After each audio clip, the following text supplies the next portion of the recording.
This is a presentation of BSRN, Box Studios Radio Network.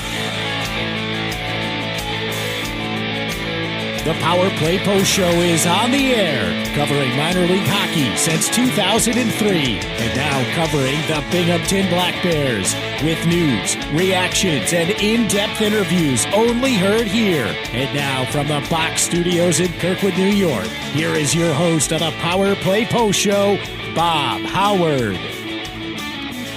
And hello, everybody. Welcome to another edition of the Power Play Post Show. This is the show for March 14th, 2024. This is season 13, episode number 31, and episode number 416 of the long-running podcast that is the Power Play Post Show. I am your host, Bob Howard. Thank you very much for listening and tuning in. And wherever you listen to our podcast, thank you very much for doing so. We have, we're going to continue to grow the podcast as much as we can. And one of the ways that we just did that was putting it on another platform, which is really great. So I'm very excited about that. We'll talk a little bit about that here in just a little bit here in my first segment. But the Power Play Post Show is on Spotify, Apple Podcasts, Google Podcasts, Amazon Music, and iHeartRadio. Just search Power Play Post Show on whichever platform you listen to your podcast and subscribe. Please join the Power Play Post Show Facebook group. Just go to Facebook and search for Power Play Post Show and share that with any of your friends or family who like FPHL or the Binghamton Black Bears. Check out binghamtonhockey.net for all your Binghamton hockey information and curiosity. And on this edition of the Power Play Post Show, I started promoting it a couple days ago, I think on Monday, and I hope everybody is excited and ready for this. He is Binghamton's utility man. Pretty much will do anything. D-man, forward. He is the Don of Binghamton. He is Donald Olivieri. So great time talking with Don on Monday evening, and I'm really happy that you guys are going to be able to hear this. 45 minutes here tonight, and then, of course, we'll have 6 more questions with Donald Olivieri on our Sunday broadcast, which will have a lot of stuff to cover, right? 2 games against Mississippi, a game against Elmira on Sunday, and then we'll be talking about that, having Don on one more time, and it'll be a really good show, I know. And he had a lot of fun answering those questions as well and everything, even though he's 32 years old, in some cases, 10 or 8 years older than most of the guys we have here on the show. It was a good time, and I think he had a very good time. Don's a very cool cat. And so that's pretty cool. So that's coming up in just a little bit, but we got a lot to talk about, right? The Binghamton Black Bears have had some changes. Going to have probably some changes coming up here in the future, and you guys will probably hear about that, and I'll probably talk about that at some point.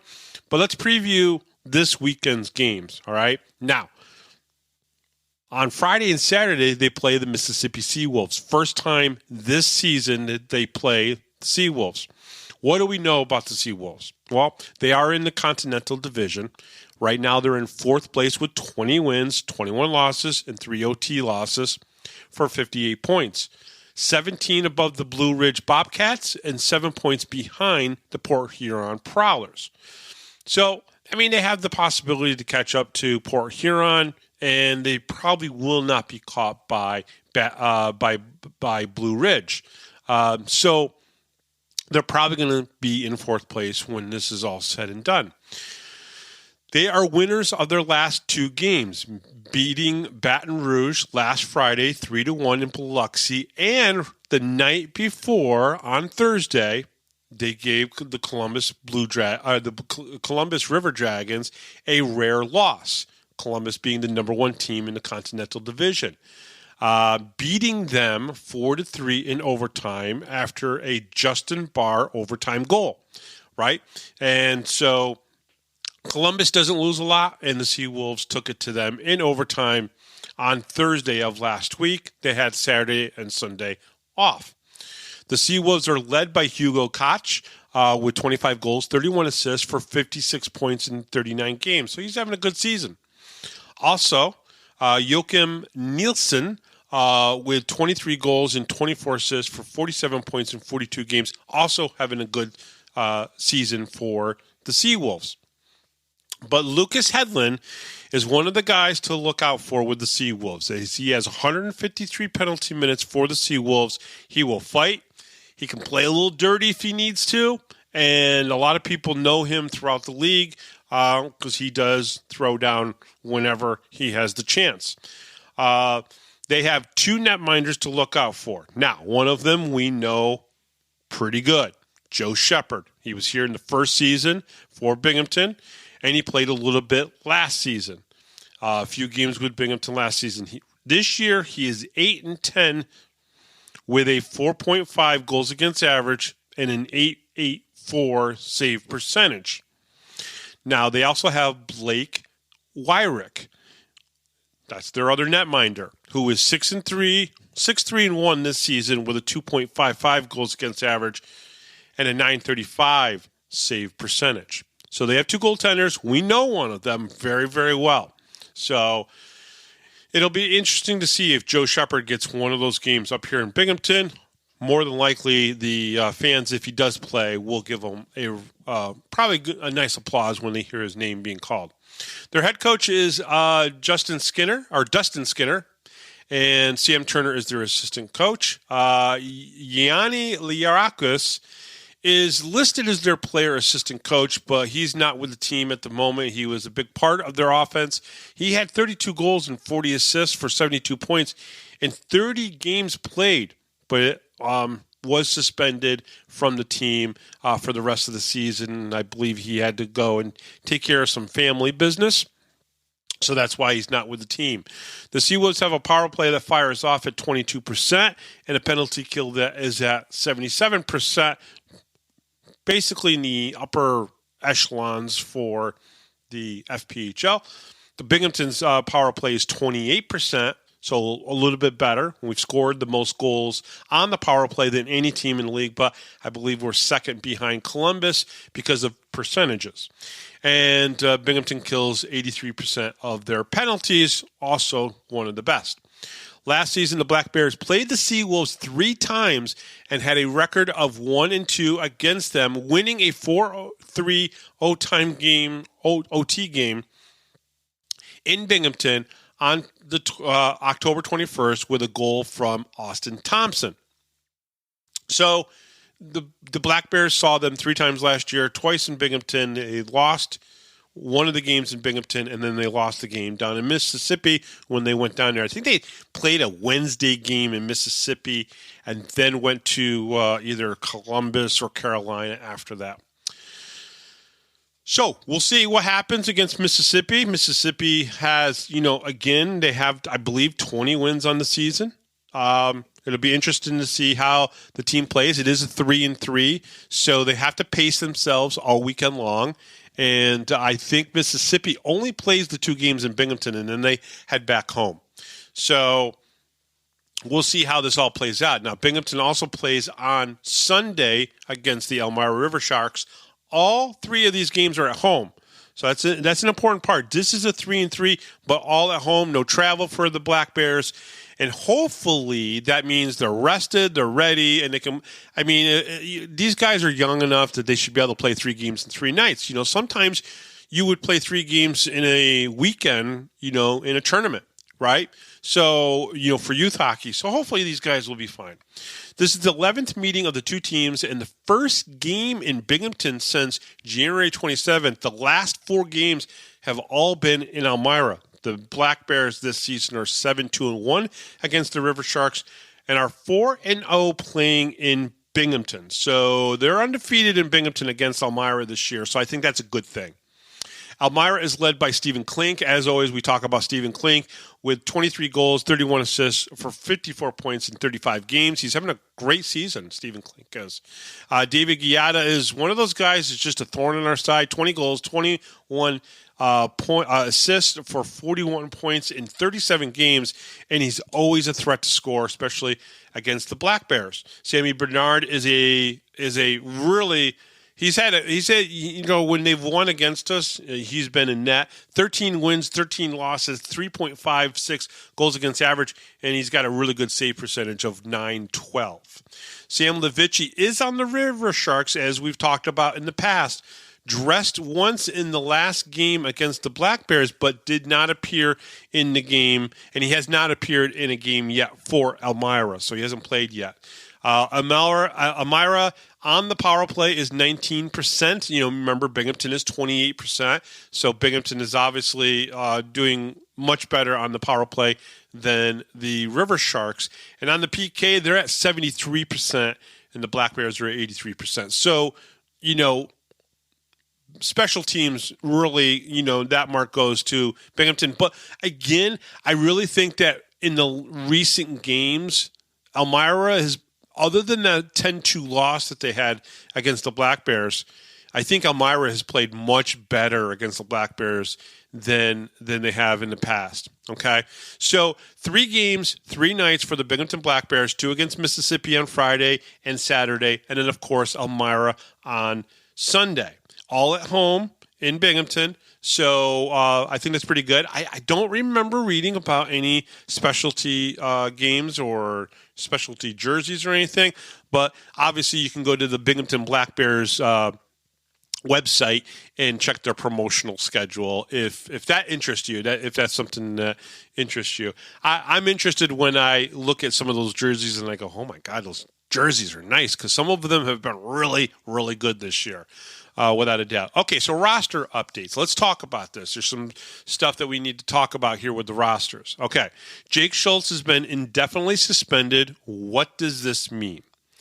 Well, it means a couple different things. It means that the Binghamton Black Bears didn't feel at this point that Jake Shultz being on the 19-man roster was going to be beneficial for the Black Bears. Jake Shultz is dealing with something, taking care of something.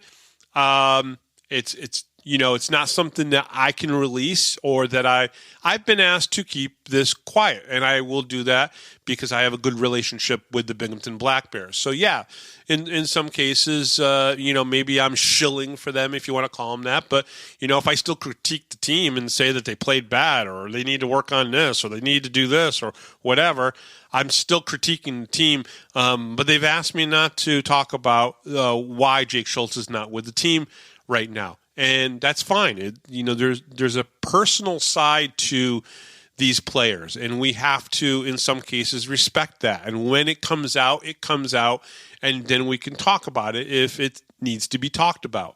But Jake Shultz has been indefinitely suspended. So what does that really mean? Because this happened, the Black Bears lose a roster spot. So basically, he takes up the 19th roster spot for a standard contract. So if they were to release Shultz right now, they would be able to fill that roster spot with somebody, right? Like a Matthew Billard. Like if Matthew Billard comes back in the next couple weeks, I'm pretty much going to tell you guys right now, Jake Shultz is going to be released. And as long as he's released in a time period where if another team does pick him up, he's more than likely not going to get to 15 games, so he's probably not going to play in the playoffs. And is that a strategy by the Black Bears? Yeah, it is. But if they know that Billard is not going to come back until almost April, then you keep him indefinitely suspended, because they have 18 players on this team and would that have signed standard player contracts. And they can have up to 5 collegiate or junior players. So they have enough players to fill the 18-man playing roster on game day. Right? So they're fine.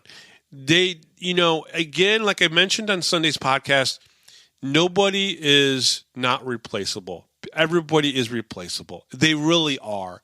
And a team needs to be a team, and that's the important thing. So 18 guys. Jake is the 19th guy. He's indefinitely suspended. At this point, that's how they're going to leave it, probably until the end of the month. I'll tell you that right now. And then they have up to 5 collegiate or junior players. So right now, the Black Bears have 4 collegiate junior players on the team. Andrew Utero, he's played in 9 games so far. He's got 3 goals and 3 assists. I think he's been the best player so far that they've picked up. Peter Izzo, who's also played in 2 games, has 1 goal. Cameron Clark, who in 2 games has also scored 1 goal. They both scored in their first professional game, which is kind of cool and everything, right? And then the fourth guy, the Black Bears just signed their 4th collegiate player, Scott Rama Akers. I'm going to go with Rama Akers until I hear Brooks say it on the air, probably this Friday or Saturday, because I'm sure he'll play one of these 2 games. He's out of SUNY Brockport. He served as their captain last season for Brockport. Okay, so that's their 4 guys. So technically, going into, say, Friday's game, Coach Sherwood has right now 22 players to pick from to fill the 18-man game playing rosters, right? So you got 10 forwards, probably 6 defensemen, right? And 2 goalies. That's 18 players. And he's got 22 guys right now to pick from. So people can play in, play out. Now, all these 4 players have to play in 5 games to be eligible for the playoffs. So Utero's already played in 9 games, so he's good, right? He's in. The first 2 that I mentioned, which was Peter Izzo and Cameron Clark, they've already played in 2 games. So they only need 3 more games. So if both of those guys play in all 3 games this weekend, they would obviously make the playoff roster, right? They'd be able to be eligible for playoffs. And then, of course, the new guy, Scott Ramamakers, he needs to play in 5 games. All 4 of these players need to play 5 games. And if they bring in another person, which Coach Sherwood has been talking that he's got a couple more guys and one might come in and everything, he's got the ability to he's got to get them to 5 games as well to make them eligible. Because then you have possibilities. You have solutions. You have the ability to bring somebody in if somebody gets injured because they'd be eligible to play. Now, Kyle Stefan still needs to play in 12 more games to be eligible for the playoffs. He has not produced any offense yet for the Black Bears, but there are aspects of his game that the Black Bears like at this point. Sometimes it's not always about offense. Sometimes you got to have a good two-way forward, a good guy who can play defensively even though he's a forward. Also, Colin Fitzgerald, who is returned to the Black Bears, needs to play in 14 more games for the Black Bears to be eligible for the playoffs. And guess what? There is 14 more games left. So Colin Fitzgerald basically has to play in the remainder of the season to make it to the playoffs. Now, he's one of the few guys that literally has played in all the playoff games for the Binghamton Black Bears. So I think Tyson Kirkby and he are the only 2 guys maybe that have played in all the playoff games leading up to this season.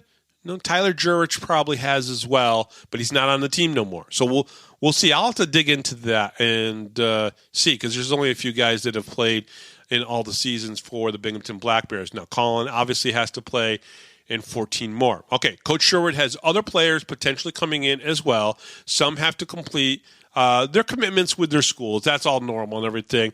And recruiting never ends. Let's be honest, folks.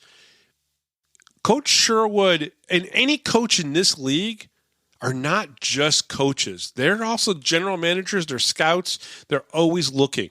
That's how this league works and everything. And so interesting stuff there. I do foresee a couple changes coming up with the Black Bears that will be probably announced in the future that you guys will hear about. And I'm not going to say much more than that, but there's some changes coming. Okay.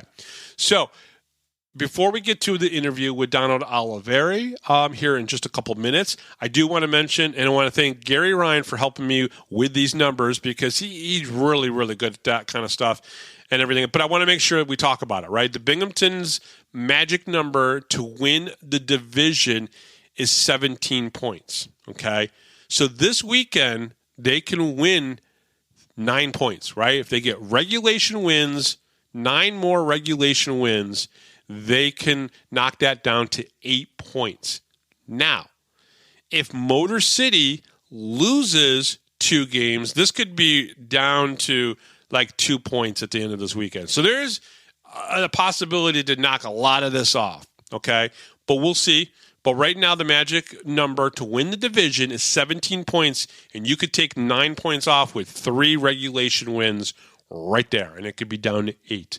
So we could be very close to a division championship or division regular season title, whatever you want to call it. Now, in the last episode of the Power Play Post Show, I called out Gary and asked him to run some numbers for me, right? Because we talk about Binghamton and Columbus and who had the harder strength of schedule, right?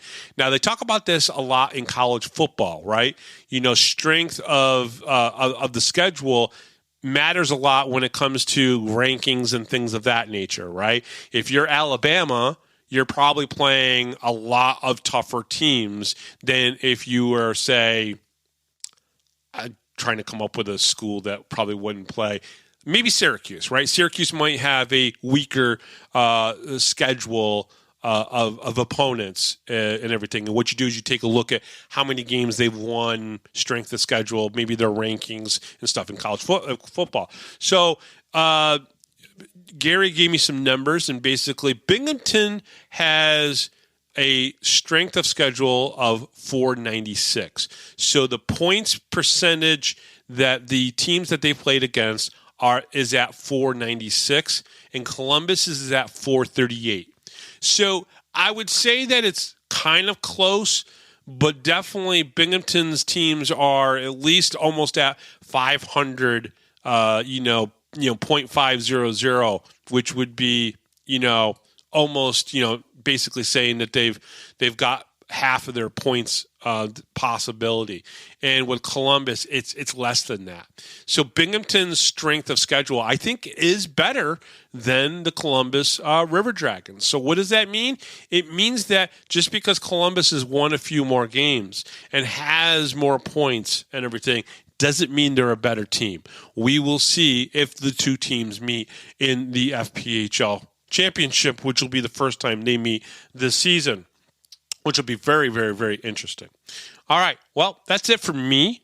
Let's get to the interview, right? So this guy is the utility man for the Binghamton Black Bears. He is a D-man. He's a forward.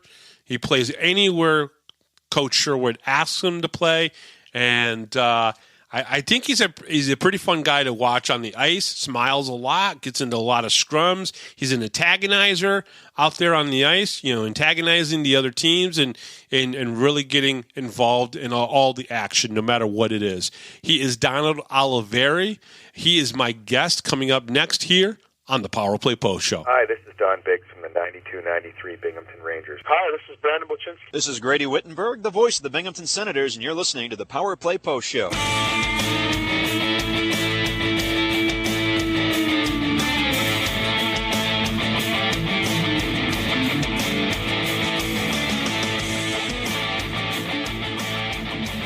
Here is another Power Play Post Show interview exclusive with Bob Howard. And welcome back, everybody, to the Power Play Post Show. Very excited to have this gentleman on. At least he's a little bit closer to my age, even though he's like 20 years younger than me. But whatever. That's okay. That's all right. He comes to us, obviously, from the Binghamton Black Bears. Not sure if I'm supposed to call him a defenseman, a forward, maybe Brant Sherwood's right-hand man. Not really sure about that. We'll find out. He, of course, is Donald Olivieri. Don, welcome to the show. Glad to have you on. It's been a pleasure to get to know you a little bit. Yeah, thanks for having me. This should be an interesting interview with us. Okay, so let me ask you: are you a defenseman, or are you a forward, or are you whatever Brant Sherwood asked you to do? Right now, I'm whatever the team needs, man. They need me on forward, I'm there. They need me on D, I'm there. They need me in net, I'm there. They need me helping Dylan out, I'm there. It doesn't matter. I'm there for the team. I'm not there for myself.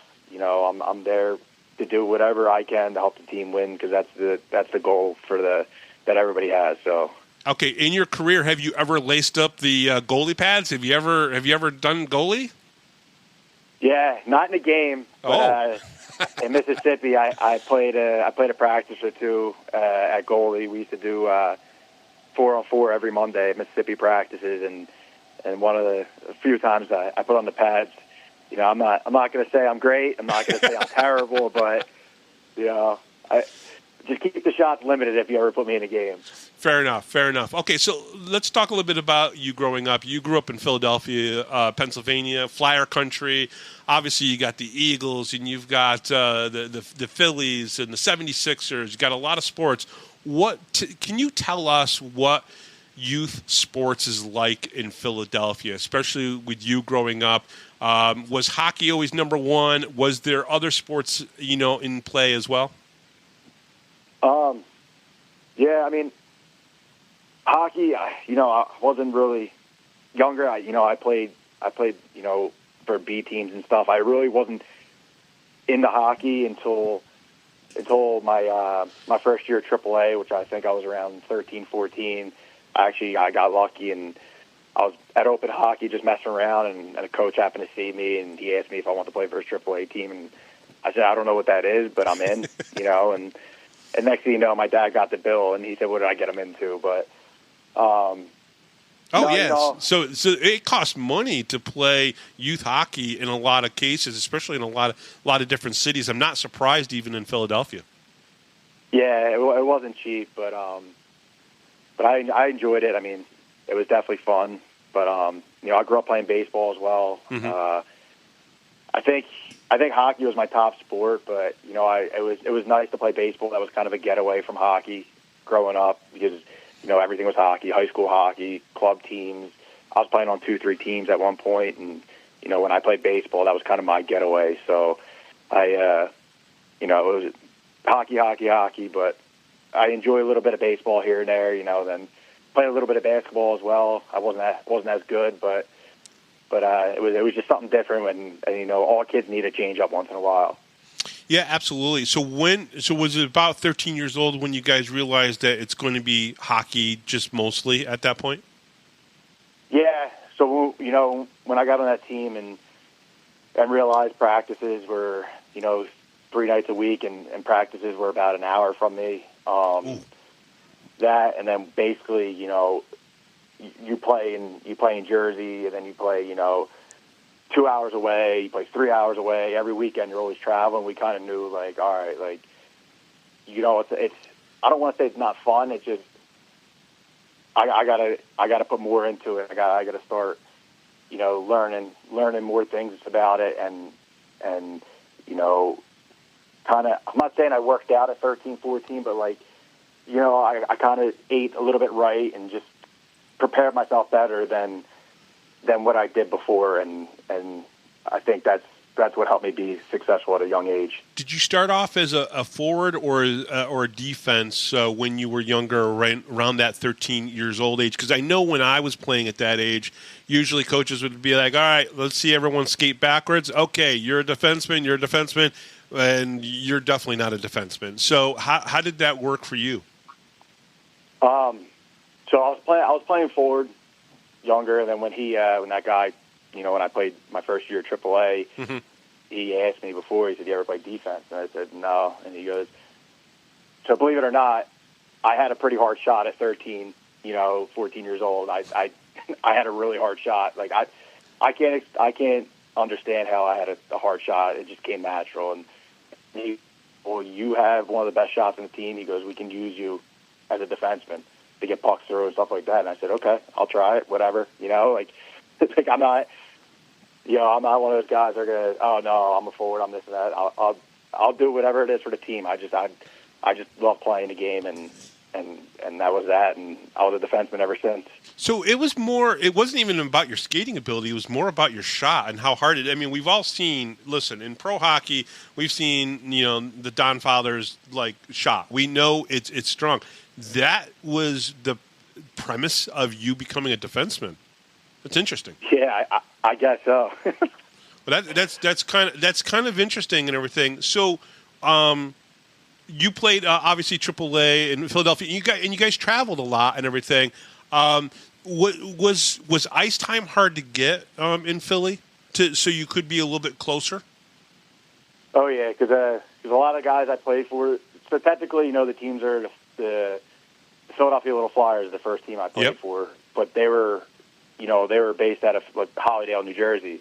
Wow. So Hollydale's about at 45 minutes to an hour from me, and that's where Johnny Gaudreau and then we're all the same age. That's where we kind of all skated, and Johnny's dad always had clinics or lessons or private lessons stuff, but I could never make it because it was too far away.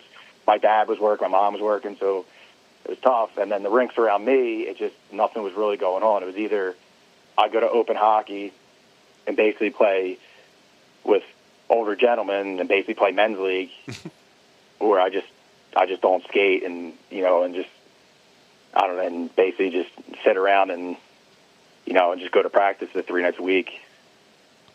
So it was tougher for me, Now, when you were playing hockey at this age, did you have a lot of friends that played hockey with you that did this, or were your friends just completely separate from playing hockey with you, so you didn't see your friends? I mean, you obviously had friends probably on the teams that you were playing on, but at the same time, you had friends that you went to school with as well. Did any of them get to play hockey with you?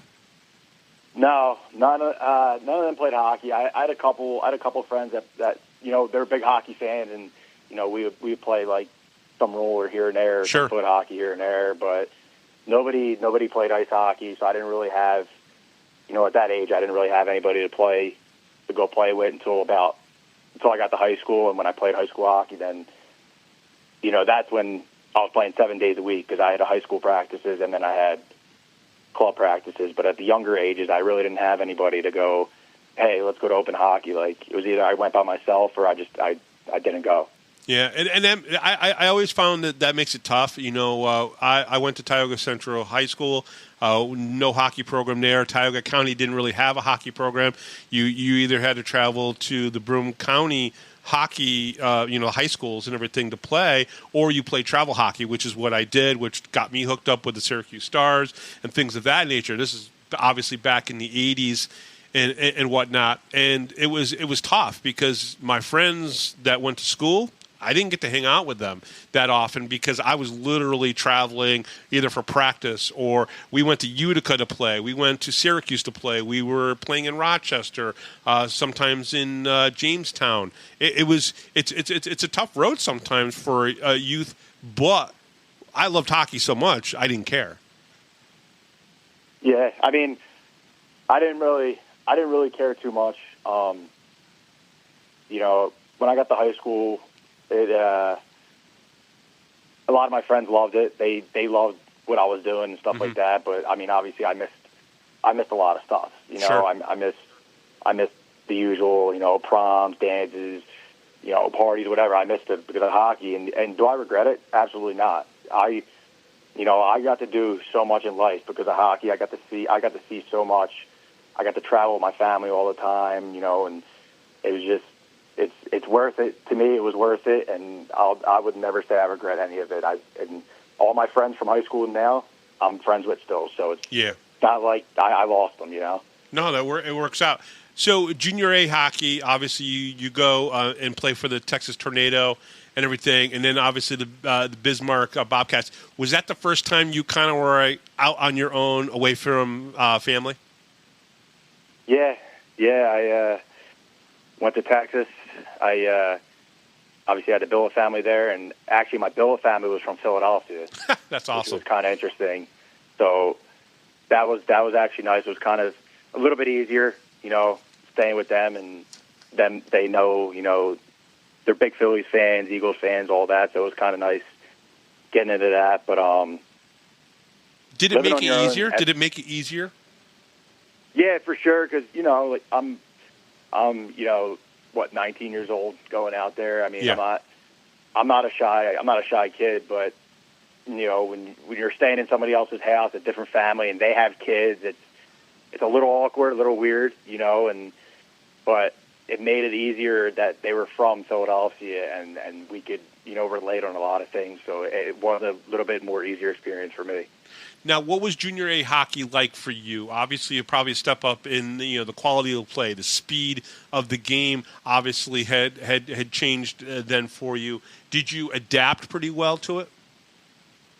Yeah, the South Division when in Texas was a little different. I mean, that was a tough division. There was a lot of fights, a lot of big hits, and that was a little different. But when I went to when I got traded to Bismarck, that was more hockey, more speed, and I think I adapted better. I think I excelled better playing with better guys and at the time older guys and stuff like that. I mean, I had a pretty good 2 years in Bismarck, I think, and I've always liked playing up. I've always played up my whole life, and I just love playing with the older guys and trying to keep up with them, and I think that made me a better hockey player. Yeah, and what's interesting is obviously, Junior A hockey, the way the game is played, first of all, you're allowed to then go play college in Junior A versus if you were playing major junior up in Canada and whatnot, and so that's obviously a benefit. How important was it to you and your family that you did go play not just college hockey, but also, going in and getting a college education? How important was that? Yeah, I mean, it was pretty important. I didn't, we didn't really have anybody that went to college and did that in my family, except for my baby sister now. She actually plays softball at Holy Family, and so, but it was. I mean, they were excited for me. They were, because the whole college thing just wasn't even on the table for me at one point. We, just a regular Philly guy. I thought I was going to go into a union or something and just get a job after juniors and move on. But when the college offer came up, it was exciting for the family and, moving into the dorms and everything and getting college stuff ready. It was super exciting. And, I definitely didn't miss going back to school and doing schoolwork. I'll tell you that. But right. It was, but other than that, it was a great experience for my family. They were so excited. I mean, I don't want to say it was worth all the time and money they put into it, but I think we all reached a goal that we all had together, and that was the exciting part. Well, you mentioned something as well just before we start talking about this, which was, being a regular Philly boy, you might have just gone and joined a union and everything. And what's interesting here is hockey was your way out from doing that. There's nothing wrong with that. 8 to 5 job, working for a union. One of my best friends works for a union here in the Binghamton area and everything. The plumbers union and everything. So there's nothing absolutely wrong with that. It's a great career and everything. But hockey ended up being your way out of that by getting you to Utica College and then eventually Nazareth College and whatnot. And you've coached with Elmira and everything. So it's hockey has opened up doors for you. Yeah, and that's that's what I try to explain to a lot of people is, even if guys just play, in the Federal League or the SP their whole careers, like, it doesn't mean that they failed. No. There's so many people that I have met in all these leagues that, if I ever moved somewhere where I played, I can call that person and be like, hey, blah blah blah. I'm looking for a job. Help me out. Like. You know what I mean? Like, you build relationships everywhere you go, and people don't realize that. They just think, you're stuck in the Federal League, like, you're not that good. Like, no, it's not about that. It's about building relationships and growing yourself and figuring out things after hockey, but using hockey to figure that out. Don, you've played in the ECHL, the SPHL, and the FPHL. So let me ask you this question. How important do you think the FPHL and the SPHL has come because of the importance of having that step before the ECHL, having that single A hockey there and established? I know the FPHL isn't perfect. We could talk about that until we're blue in the face and probably drunk after a bottle of tequila, but that's not the point here. The point is that there are 2 single A leagues right now. And I believe personally, because I've been covering minor league hockey for 20-plus years, that it's important to have a place for Junior A players, Division III players to be able to go, because there might be a time when they get the call to the ECHL. They might get a call to the AHL. We've already seen a goalie go from the Fed and play eventually in the National Hockey League. How important do you believe the SPHL and the FPHL are to pro hockey just as a whole? Yeah, I mean, it's a stepping stone. Like, like wherever you go, it's a stepping stone. And like I said, like some guys might come to the Federal Hockey League to see their careers end there. Like, which you shouldn't. You just never know. Like I went to Berlin. Yep. Had no idea what Berlin was. Had no idea what the Federal Hockey League was. No clue. Was going in blind. And then next thing you know, next 3-4 years, I'm playing in the coast, and you just never know what's going to happen. And that's how I think everybody should just go in. Just go in, put your head down, work hard. I mean, you can obviously still have fun with your team, all that, but like you're working to the next step. You're not going to this league to stay there. Like everybody wants to get that call up. Like that's what you're working for. And I think it is important to get here because you get a little taste of pro hockey. You get a little taste of the travel and stuff like that, living on your own. Because, most of those guys that come in really aren't living on their own. So you get a taste of that before, you get those calls and stuff. And I think these leagues are more important than people think.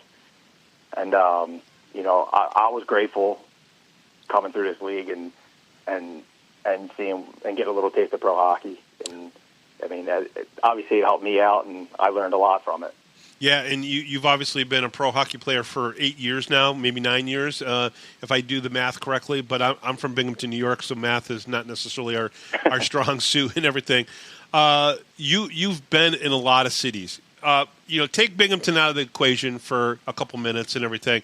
What was the most interesting city that you've played in when you were there for practices and going out for meals with the guys and stuff like that? Take Binghamton out of the equation. What was one of the more interesting cities that you got to play in? Man, everywhere I played was pretty great.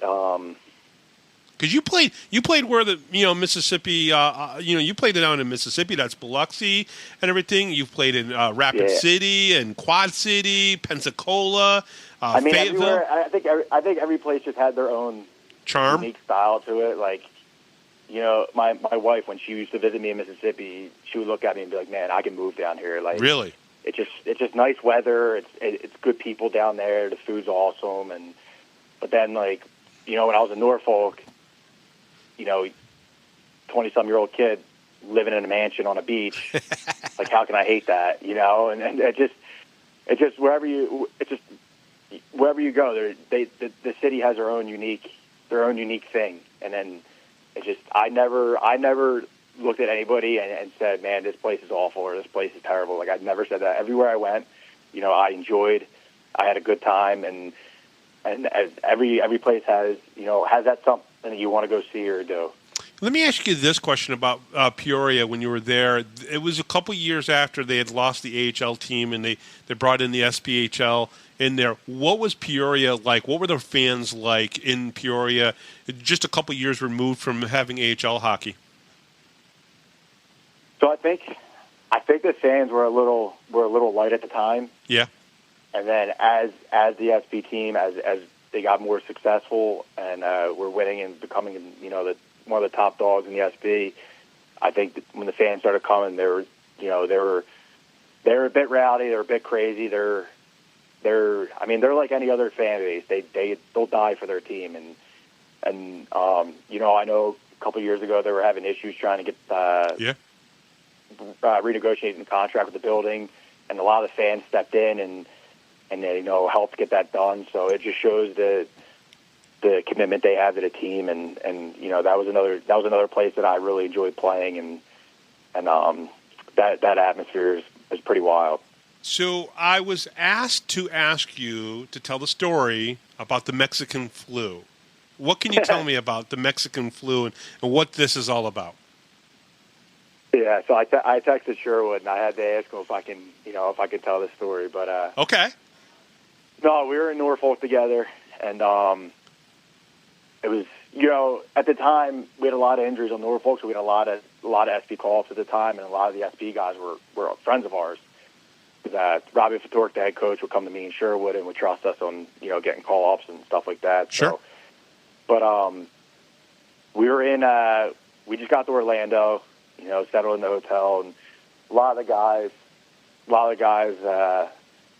that were on A deals and stuff, they were going to, I think, like Disney or something, and me and Sherwood looked around like, man, like, we don't have that kind of money right now, Right. So we're sitting there, and the trainer, I think it was like the trainers and equipment managers were like, hey, we're going to go to this Mexican spot up here if you guys want to come up and, eat with us, whatever. We're like, yeah, sure. So we went up and ate, and I think it was like $3 margarita or something day or something. No. I don't know.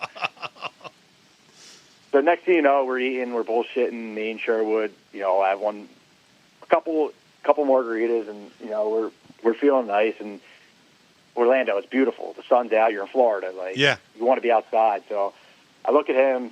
I say, yeah, you want to just walk around and just go find some bars and just drink a little bit, have a few more beers, and we'll call it a night because we have a game the next day. Sure.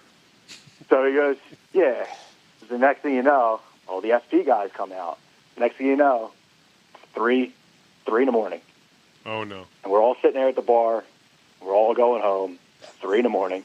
We have a pregame skate, I think, at like 8 in the morning or 9 in the morning. I think the bus was at like 8 o'clock in the morning. So we probably get back to the hotel around 4 a.m.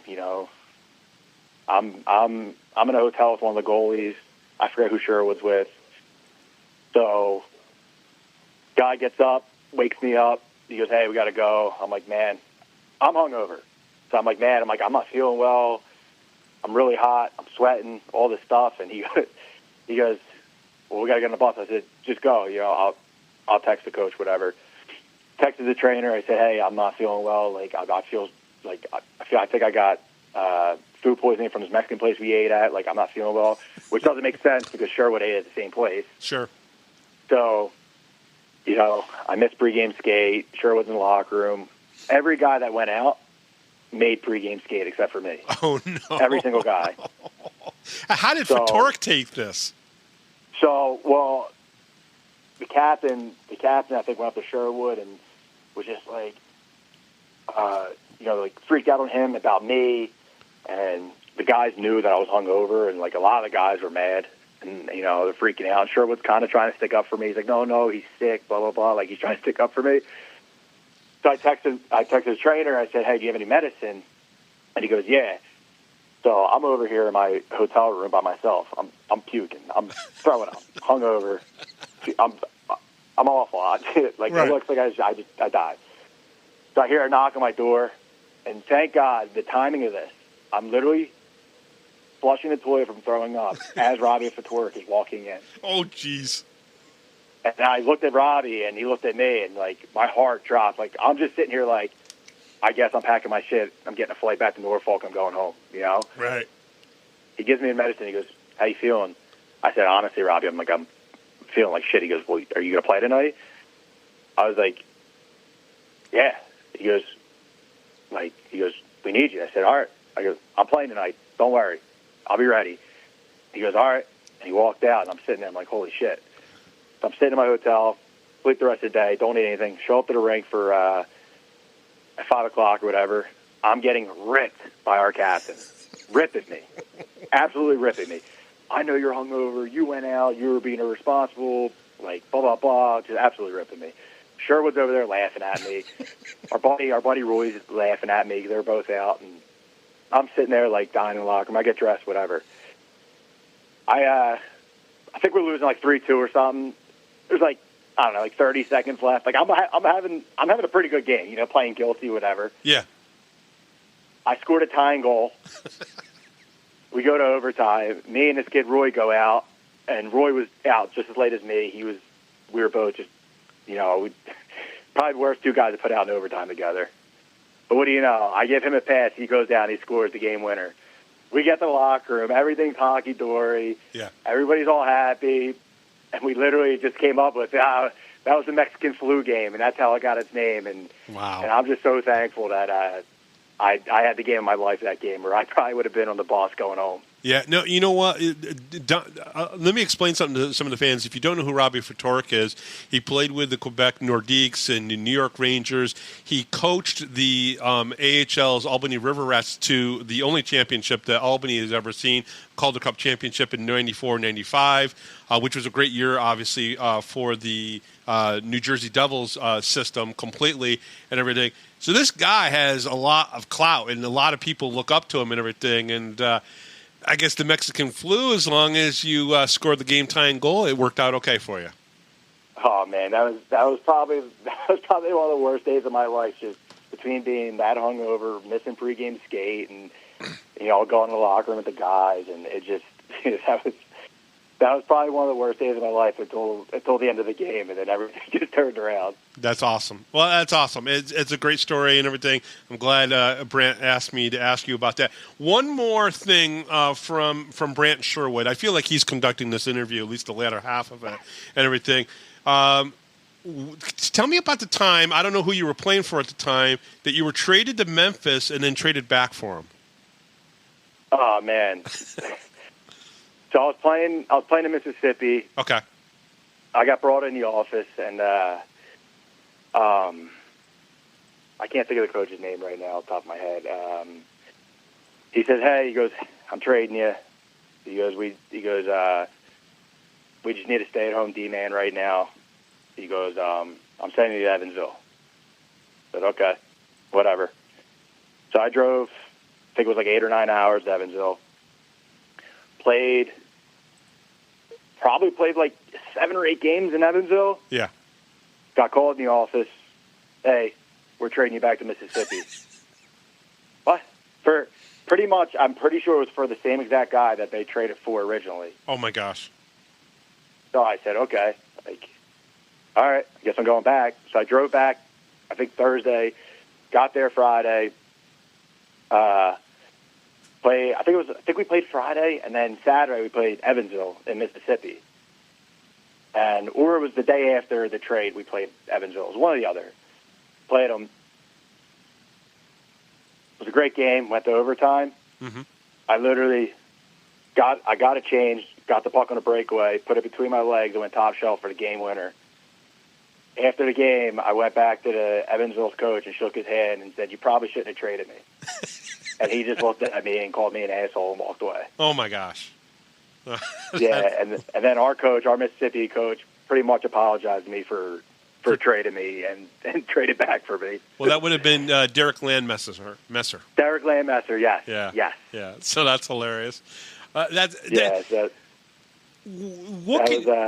was quite the ride for me. Yeah, and I can imagine. What kind of dirt can you tell us about Brant? I mean, we know that there was an incident, and you probably weren't with him at the time, and because he told me the incident about him and Bryce Farrell, where he spears Bryce Farrell a few times and everything. It was a big brawl and everything, and then he literally gets Bryce to come play for the Black Bears this year, which even Brant said, I was surprised that he actually said yes to come and everything. But what can you tell us about Brant and your times and running with him, other than even the story like the Mexican flu? What things can you tell us about Brant that might slightly embarrass him a little bit? I don't know. I don't know. There's a lot of things I gotta keep hush hush. But fair enough. I remember actually our first year together in ESP. It was the same year we both got called up together. I remember he was telling me, he wasn't a first line guy. He wasn't, the go-to guy. So he had to find other ways to stay on teams and stuff. And I remember he looked at me and he goes, "I got to find a way to stay on this team."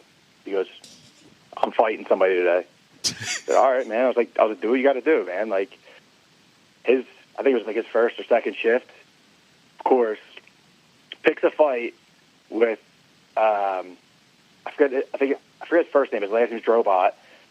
Probably the absolute toughest guy in the league at the time. He's I think he's 6'4". Oh my Guy's gosh. huge. Right. Guy's absolutely huge. Toughest guy in the league. No, he's the guy that people stay away from. Sure. Just absolutely go fight him. Probably throws one punch. I think connects with Drobot. Drobot probably just laughed at him and absolutely just gave it to Sherwood. But, at that time, me and him laughed because, it's funny watching that happen. Like, man, out of anybody on the ice, you pick that guy. Right. And he just looked at me. He goes, yeah. He goes, I probably shouldn't have picked that guy. But, that shows, what he would do first, for his team and what he would do. He just doesn't have a care, man. Like he'll fight anybody. He'll do anything to, for him hockey-wise to stay on a team. He'll do what he has to do. And then, if something happens on his team, he's the first guy to step up and fight or, give it to a guy. Like he was that kind of teammate. Like he's a guy that you could always rely on to have your back no matter what. And that kind of goes in the same way as him coaching now. Like he'll do anything for any guy on our team, and he'll have his back no matter what, whether guy gets in trouble off the ice, on the ice, whatever. He'll go to bat for anybody. Yeah, but, I know when I had a conversation with him about a player that he had to release, and I think Brant was just talking and almost like give me your ear or shoulder or whatever and everything, and he was just like, he goes, Bob, I wouldn't have asked somebody to do something if I wouldn't have done it myself when I was playing, and he goes, maybe I just couldn't express that the proper way.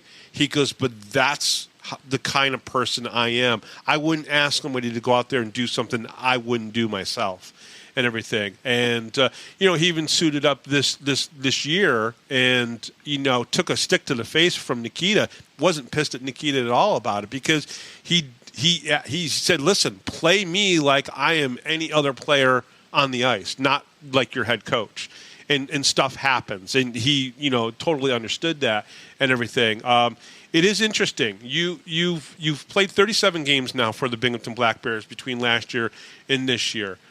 Are you here? I wanted to ask this question. It's going to sound like a tough question. It's really not meant to be. Are you here because of your friendship with Brant Sherwood? Is that part of it?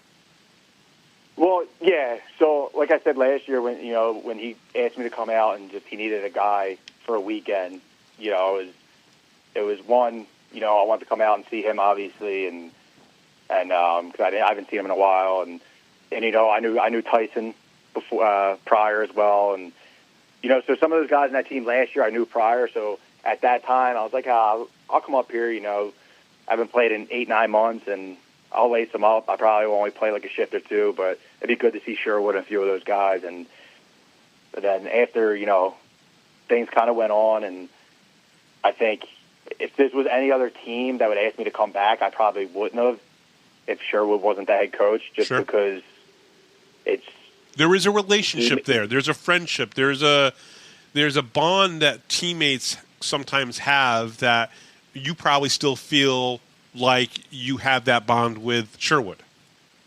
Yeah, it just. I'm not saying that I'm a coach of the team, but me and him will talk in the office after games or after a weekend, and we'll discuss what areas of the game could be better for the team and stuff like that. So we both kind of just put our friendship helps us be able to talk to each other, and I'm not scared if I ever had an issue with anything. I'm not scared just to kick his door and me and him could have a screaming match at each other, but then 5 minutes later we're both best friends again.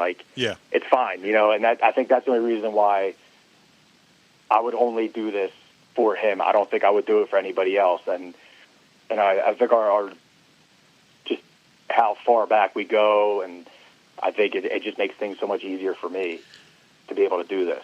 For the fans that don't know, you are not here during the week for practice. You have a full-time job down in the Philadelphia surrounding area, and you do that. How do you keep yourself game ready? Is that the toughest part for you at this point? Yeah, I mean, it was definitely hard.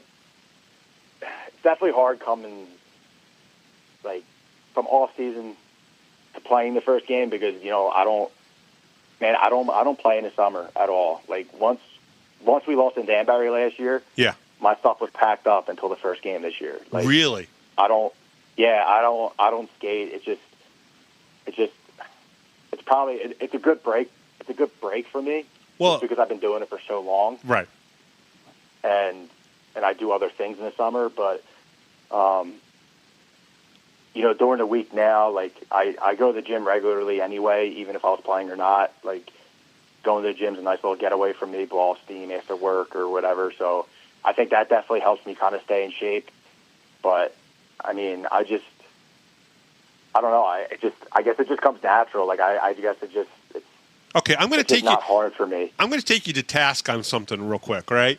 I do not buy that on May 1st of 2023, the last game against Danbury, you did not touch a skate or a puck or a stick between then and November 4th of this year against Danbury again, where you scored 2 freaking goals and you hadn't picked up a stick or skated for?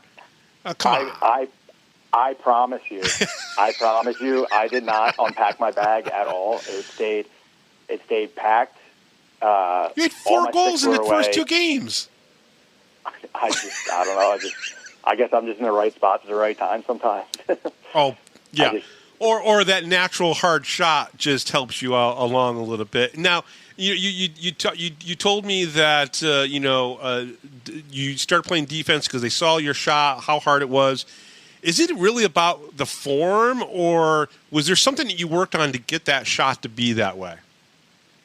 Man, honestly, that's just another thing. I think it just came natural. My older brother played ice hockey, and he also had a very hard shot, and I think it was just a natural thing. I never sat there, went outside, and just took slap shots all day to work on it. It was just a natural thing, and it kind of pissed my dad off because I was breaking sticks left and right when I was a young age. But sure, I mean, it's just something that was always in my game, and I was thankful for that shot.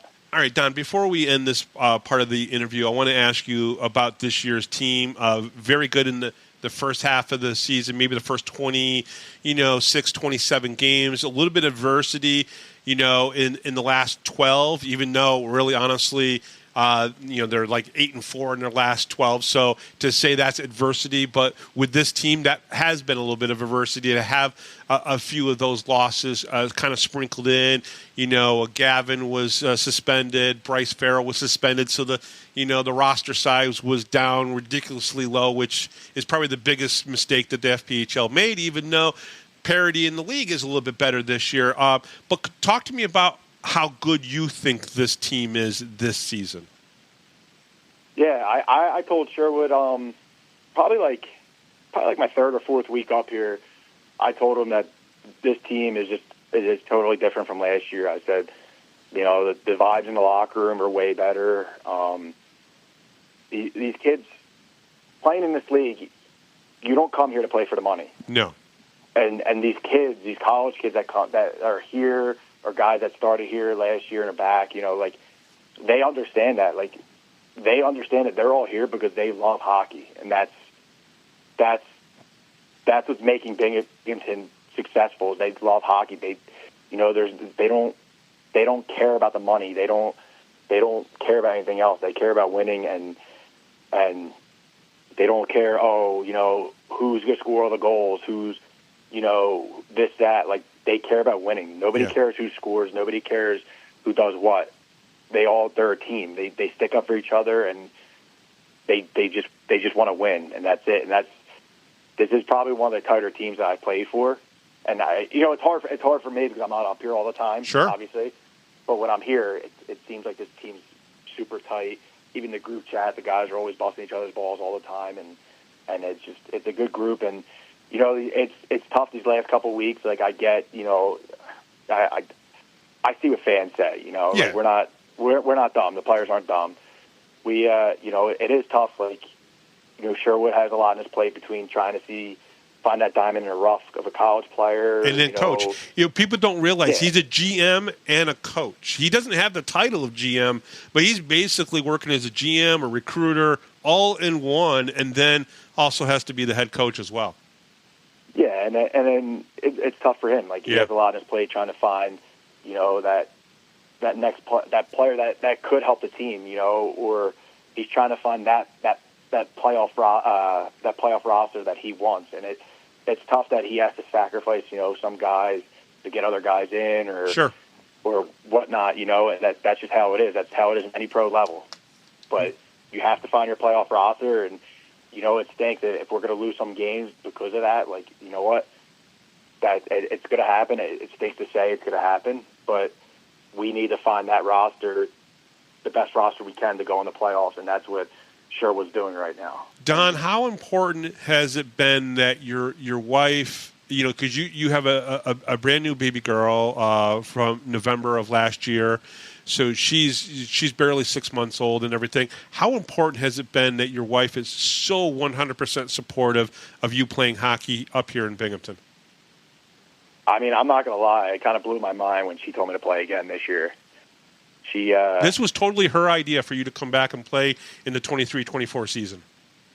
Yeah, I mean, with buying the house and, having the baby and everything, obviously I want to get a job and support the family and and stuff like that and be home. But, she basically said, this could be my last year. I mean, you never know. Sure. I said that 4 years ago. But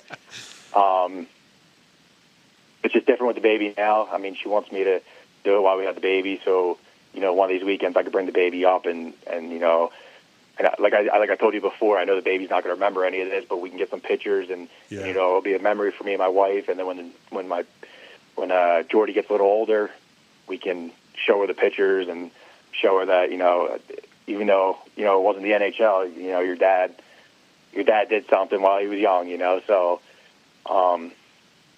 basically we're doing this, I'm doing it because I want a ring. I want to win a championship, obviously, but we're also doing this because we want to give my baby an experience and let her, give, when she gets older, show her the pictures and stuff of me when I was playing. One last thing before I let you go here. One of the things you told me off air, and I want to tell everybody this because anybody who goes into service for a community is amazing. You are trying to become a professional firefighter because, unlike, here in Binghamton, we have, Binghamton has their paid fire department. There are tons of amazing volunteer firefighters out there and everything. You come from a police family and you're looking to become a firefighter and everything. It's something that I think is just amazing for the communities to have these guys who, even at your age of 32, you're looking to go become a firefighter and serve the city of Philadelphia. And I think that's amazing. Yeah, I mean, I'm definitely excited for it. I got some issues to get over with heights and stuff, but other than that, I'm excited. I'm hoping everything works out, and that's the next step in my life that I'm looking forward to, and I can't wait to help and serve the community and do whatever I can. And it leads me into one of the things that firefighters do very well, probably better than radio broadcasters like myself, which is be a part of calendars. And if you were in a calendar, people would see all the tattoos. You've done a lot of tattoos from cities that you've been a part of or that are played in, going way back and everything. How important has the artwork that you've put onto your body and everything meant to you to kind of like archive your hockey playing career? Yeah, I mean, I feel like I think I got my first one at like 19. I had to pretty much beg my dad, and. But I think every hockey player pretty much has, the two hockey sticks crossing with some kind of word under or something, Yep. And I happen to get, a police, kind of like a little police shield with that, but because your father was a police officer, so it kind of ties into your dad and everything. Yeah. So after that, I thought I'd be one and done, or and next thing you know, I have, like you said, I have a full sleeve, a leg sleeve, my chest, like, I just love them. Like every city I go to, I would like to, get something done from that city just as a memory for me. I think I've pretty much almost hit every place I've been to, with the exception of maybe like one or two places. But, it's just a good memory for me, just to, not forget where you've played, where you've been. Yeah, I mean, it's not the NHL, but I got paid to play hockey, and not a lot of people can say that. And it's just good memories for me. And a lot of the stuff on my arm, I look at, and it helps me remember how much my wife traveled, and at the time when she was my girlfriend, how much she traveled, and how much she went out of her way to come see me, and all the miles she drove. Like, she never flew anywhere; she drove everywhere. Wow! And it was 16-hour trips to Mississippi. She'd drive 5 hours to Norfolk, drive home, and I tell her my license in her car. She had to drive 5 hours back to get my license so I can get on a flight to Orlando. Oh my gosh. She was my rock through hockey, and a lot of these memories of my tattoos were also memories of her. Nice. Being my rock for all those years. That's awesome. I think Derek the Legend here in Binghamton tagged you as the Don of Binghamton. Are you okay with that nickname? Yeah, I mean, that's fine. Awesome. Don, thank you very much for coming on the show. We really appreciate it. I know we talked a long time, but phenomenal stuff here and everything. Hopefully Sherwood will still talk to me tomorrow, or actually when he hears this either Thursday or Friday. Hopefully he'll still talk to me after this. But I really appreciate you coming on, and thank you from the city of Binghamton to come up here and to play and to bring your talents here. Because, again, you probably didn't have to, but because of that relationship with Brant and the fact that your wife is amazing and supportive and said, no, go play and everything, because you only got a couple more years of maybe being able to do this, like you said earlier and everything. But thank you from the city and the fans here in Binghamton. Yeah, no, thank you guys for accepting me, and I'm, like I said, I'm here to do whatever I need to do for the team to make them better, and like I said before, if that's playing D, forward, goalie, helping Dylan out, like, it doesn't matter. Whatever I got to do to help Binghamton bring a championship home, that's what I'm going to do, because that's the main goal for that city. So yeah, no, absolutely. All right, he is Donald Olivieri. Don, thank you very much again for coming on the Power Play Post Show. We really appreciate it. Thank you.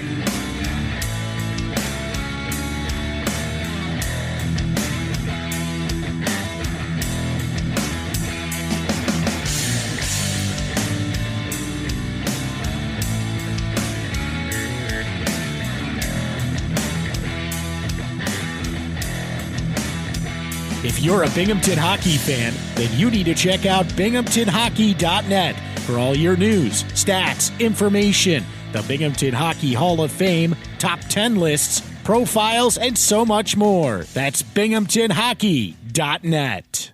You're listening to the Power Play Post Show. All right, welcome back, everybody, to the Power Play Post Show. That was Donald Olivieri from the Binghamton Black Bears. What a interesting interview, and what a great guy. And I really do hope that maybe if this is the end of his career, if this is the last year he plays, that they win a championship here in Binghamton. So because I think he's back because he knows he's got a good situation, and he's looking to do some really pretty cool things down in Philadelphia. And so a very interesting interview. But, okay, so 3 games this weekend, 2 against Mississippi, 1 against Elmira. We'll have a show on Sunday night. We'll get it out Sunday night after the Elmira game. We'll talk about the weekend. We will have 6 more questions with Donald Olivieri. So we got some great stuff coming up. So let's do the must-reads. The Power Play Post Show is on Spotify, Apple Podcasts, Google Podcasts, Amazon Music, and iHeartRadio. Just search the Power Play Post Show on any of your platforms that you listen to your podcast, and we'll go from there. Now, also remember, we are now on Pocket Cast. That's right. That's a free, easy mobile unit to do your listen to your podcast. We're on that as well, so we'll have to include that into our must reads here really soon. Please join the Power Play Post Show Facebook group. Just go to Facebook and search for Power Play Post Show and share any of your posts with all your friends. Check out binghamtonhockey.net for all your Binghamton hockey information and curiosity. Thank you to Rob Lapoulos, our MC, John Petitucci, our musical director, and the Don of Binghamton, Donald Olivieri. I'll talk to you next time right here on the Power Play Post Show. I'm Bob Howard. Thanks for listening.